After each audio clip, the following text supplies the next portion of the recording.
Minsan, tayo binibigyan na malaking pagsubok ng Diyos na hindi natin kaya. Bakit? Para mapaalaala sa atin na Siya lang ang may kaya ng ating problema. Bibigyan at bibigyan tayo ng Diyos ng pagsubok na hindi natin kakayanin. Bakit?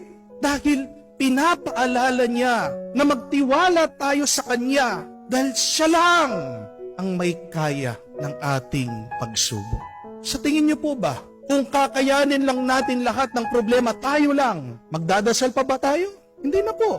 Sa tingin niyo po ba, kung kakayanin natin lahat ng problema natin, meron pa bang magbabalik at magsisimba? Wala na.